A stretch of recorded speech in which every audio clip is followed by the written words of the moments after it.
Episode 45 में अहाना और अर्जुन के बीच प्यार भरी बातें होती हैं। अर्जुन अहाना को खर्चे के लिए कुछ पैसे देता है, जिसे अहाना लेने से इनकार कर देती है। वहीं दूसरी तरफ इसी माँ दुर्गा देवी को भड़काते हुए कहती है कि अर्जुन उसके ससुराल में रुका है, कहीं एक ही रात में अहाना ने उस पर काला जादू तो नहीं कर दिया।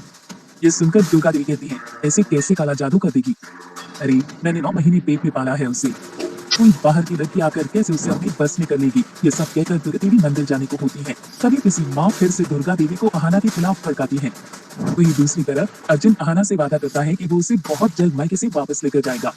अहाना अर्जुन को माँ का अच्छे से ख्याल रखने और समय पर खाना खिलाने के लिए कहती है। ये बात सुनकर अर्जुन अहाना से कहता है, देखिए ना आप माँ का कितना ख्याल रखती हैं और माँ आपको भी गलत समझ बैठे। तब अहाना बोलती है, जाने दीजिए, माँ को मुझे लेकर गलत फहमी है, इसका मतलब भी तो नहीं है कि मैं माँ की सेहत को लेकर आपको सावधान न करूँ। यह सुनकर अर्जुन बहुत खुश हो जाता है और कहता है, अहाना आपकी ये सब बातें सुनकर मुझे यकीन हो गया कि मैंने अपने लिए एकदम सही लाइफ पार्टनर चुना है और मुझे पता है आपकी करेंगी और सबके चेहरे की मुस्कान बन जाएगी। फिर अर्जुन अहाना से औपचारिक टिकट बहुत जल्दी से जाने की बात कहता है। इधर किसी माँ की चालें खत्म नहीं होती हैं और अर्जुन घर पहुंच जाता है।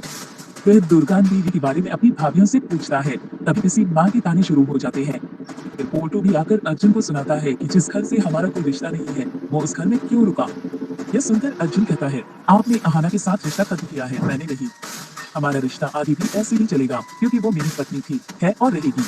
अर्जुन की चाची अर्जुन से कहती है, छोटू दीदी अभी मंदिर गई है, क्या तू उनके सामने भी ऐसे ही बोलेगा? तो अर्जुन बोलता है, अब जो सच है वो तो बोलना ही पड़ेगा चाची जी। अहाना के साथ साथ जन्मों तक रहने की कसमें खाई है मैंने। एक छोटी सी गलती के लिए मैं उसको इतनी बड़ी सजा तो नहीं दे सकता। दूसरी तरफ दुर्गा देवी मंदिर का बहाना करके पुलिस स्टेशन पहुंच जाती है और पुलिस स्टेशन के बड़े बाबू से मिलकर सच का पता लगाने को कहती है। वो बड़े बाबू से कहती है, मैं मानती हूँ मेरी छोटी बहू से गलती हुई है, लेकिन वो मुझे मार नहीं सकती।